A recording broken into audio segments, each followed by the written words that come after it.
Pacheco.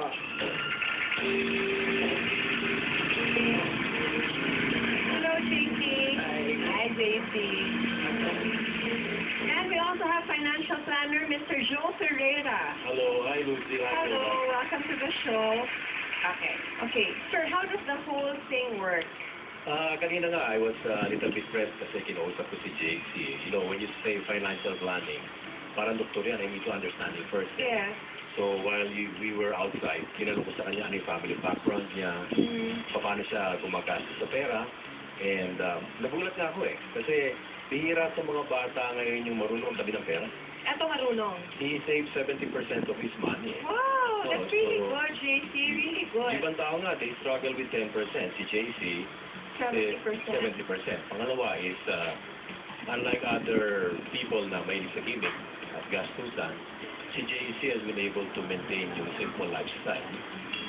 Simula nung nagsimula siya mag-basketball, hindi siya bumigimik. Naliligaw to si JC, pero ayaw aminin sa akin. Pero ganun pa rin yung lifestyle. Masinos sa pera, and ang na-discover ko sa kanya kanina, tinatanong ko siya, kailan mo ba natutuwa ba ako ng pera? Sa nanay mo, sa tatay mo? Sa mami yata. Ha? Baka sa mami. Oo, sa mami niya raw. Sa mami, why? Why, JC? Ba't mo nasabi sa mami? Feeling ko lang kasi parang siya yung nagbo-budget ng money sa bahay. So nakikita mo, masinop yung mom mo rin? Yeah, nakikita ko naman. Okay. How do you spend your money ba? Because it's so easy, lalo na now, with what you've achieved sa Survivor, parang bigla ang dami, di ba? And then, hindi ka na-overwhelmed na all of a sudden you have this much money. You know that more is coming, and hindi ka ba na-excite na gastusin yun somehow? Siyempre, minsan naiisip mo yun na baka sarap ng mga ganito, ganyan, sarap bilhin ng mga kung ano-anong bagay. Pero, siyempre iniisip ko yung future. Parang hindi naman lagi nandiyan yung madaling kitain yung pera. Parang kailangan magtabi ka rin. Okay, can you run down your expenses for us? Do you live pa with your May parents. with your parents pa rin? Okay. So, eto yung expenses mo. Ayan, yung gasoline, 4,000 a month. Where do you live? So may Commonwealth na. Okay, pwede. Food allowance. Food allowance, 9,000. Clothes, 5,000 a month. Ano yung para sa mahal sa buhay?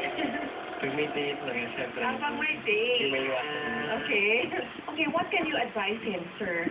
Based on his... Well, yung his pattern, expenses? tininan ko kasi kanina yung pattern of income doon mo ibabagay yung paano yung plano Sabi ko sa kanya, simple lang kailangan simple para naintindihan Ipon tabi. Ibig sabihin, lahat ng kinikita mo, ilagay mo sa isang bank account. Okay? Pero kailangan pumili ka ng one day during the month na itatabi mo yung ano yung sinabi mo itatabi mo. For example, amount. At the end of the month, pag sinabi mo kung ano man yung laman doon, 70% mo itatabi ko.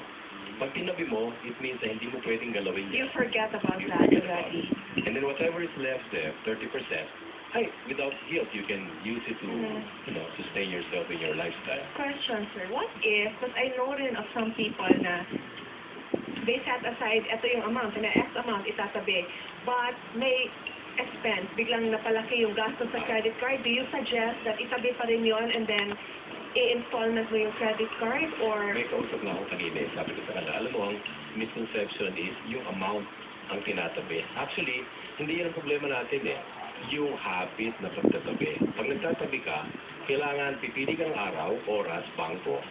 Irregardless kung whether 5 piso yan, 500, 2,000 o 1,000,000 yan. On that day, is savings day. Tatabi mo lagi yun. So, in your example, nagkaroon ng konting problema. Yes. Imbis na 20,000 yung ilalagay niya, they have to pay something, kahit na 500 pesos. Don't break the habit. Oh, basta dapat lang may... Yung habit Eventually, pag nakuha mo na yung habit, gagamutin mo ngayon yung amount. It can be 500 pesos, and eventually, pag medyo merong konti, nagiging 1,000, nagiging 2,000. And before you know it, may tabi mo malaking halaga na. Pangalawa, yung pinaglalagyan mo ng savings mo, titingnan mo lang yung once a year, tuwing December. Thank you very much for being on the show. Thank you. A Filipino-German beatboxer.